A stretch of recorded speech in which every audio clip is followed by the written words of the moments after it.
வார்த்தை படிதம் தான் எனக்கு நல்லா இருந்தது. அதே மாதிரி என் பொண்ணும் வரணும். நீங்க வாழ்க்கை பெரிய லெவல்ல வருவாங்க. இவங்களை பொறுத்த வரைக்கும் என்னன்னு கேட்டீங்கன்னா நல்ல பெரிய ஆபீசர் மாதிரி வருவாங்க. அரசாங்க உத்தியோகத்தில் வருவதற்கு இவருக்கு வாய்ப்புகள் உண்டு. ஆனால் இவர் வாயை திறந்து எதுவும் சொல்லக்கூடாது. ஏதாவது சொன்னார்னா அது நடக்காது. நான் பாஸ் ஆயிருவேன்னு சொன்னா நடக்காது. சரி அம்மா பாக்குறமா ஏதோ ட்ரை பண்ற அதுதான் சொல்லணும். Okay sir. படிச்சுட்டியான்னு கேட்டா ஏதோ ரைட் அதோட நிறுத்திக்கணும். எல்லாம் படிச்சுட்டேன் எல்லாமே எனக்கு தெரியும் அப்படிங்கிற மாதிரி வார்த்தை வரக்கூடாது. Okay sir. நீங்க என்னன்னு கேட்டீங்கன்னா ஒரு முறை டாக்டர் அழைச்சிட்டு வந்து டைரக்டா என்னன்னு கேட்டா ஒரு கன்சல்டேஷன் நீங்க வந்துருங்க. ரைட்டா? Okay sir. நான் சேலம்ல தான் இருந்தேன். நான் கூட்டிட்டு வரேன் சார். ரைட். நீங்க இந்த ப்ரோக்ராம் நீங்களும் கிட்டத்தட்ட மோர் தென் கிட்டத்தட்ட ஒரு 15 வருஷமா பாத்துட்டு இருப்பீங்க. ஏன்னா குழந்தை பிறந்துக்கும் போது 15 வருஷம். ரைட்டா? அதுக்கு முன்னாடி 5 இயர்ஸ் பாத்துட்டு இருந்தேன் சார். டிவில வந்துட்டு இருந்தப்ப எல்லாம் கூட பாத்து விஜய் டிவில வந்துட்டு 20 இயர்ஸ் பாத்துட்டேன் சார். Minimum 20 years. அப்போ இந்த ப்ரோக்ராம் உங்களுக்கு புரியுதா இல்ல பிடிச்சிருக்கா? இதனால ஏதாவது சில கருத்துக்களை தெரிஞ்சு நீங்க லைஃப்ல எந்த மாதிரி மேல வந்திருக்கீங்க? சுக்கர உரையில 6 to 7 இந்த வெத்தலை வச்சு அந்த கும்பிட சொன்னீங்க சார். அது கும்பிட்டுட்டு இருந்தேன். அதுக்கப்புறம் அப்புறம் அந்த மகாலட்சுமி கடாட்சத்துக்காக கொரோனா டைம்ல ஒண்ணு சொல்லியிருந்தீங்க.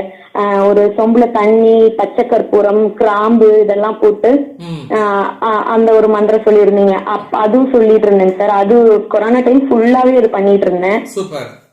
அதுக்கப்புறம் என் ஹஸ்பண்ட்காக 2023ல கேட்டிருந்தேன். அதே மாதிரி 25ல நீங்க சொந்த வீட்டுல இவர் வாங்குவாரு போயிருவாருன்னு சொல்லியிருந்தீங்க சார். அதுவும் நடந்துருச்சு.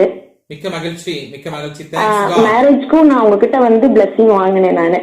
Thanks God, thanks God. அடுத்தது பொண்ணு என்னன்னு நல்ல படிப்பு வரணும், நல்ல மார்க் வரும். அதே போன்று அரசாங்கத்துல நல்ல ஒரு பெரிய போஸ்டிங்ல வரும். முதல் சம்பளம் வந்தவொடனே என்னன்னு மகாலட்சுமிக்கு முதல் சம்பளத்தை கவர்ல போட்டு போயிட்டே இருங்க.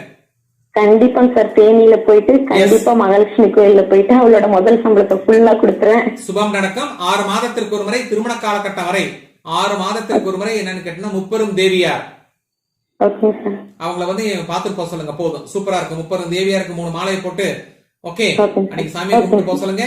பொண்ணு நல்லா படிக்கக்கூடிய பொண்ணு, தட்டி கொடுத்து வேலை வாங்கணும். சில நேரம் என்னன்னு கேட்டீங்கன்னா மவுத் வாஷ் பண்ணாம டீ குடிச்சிருங்க.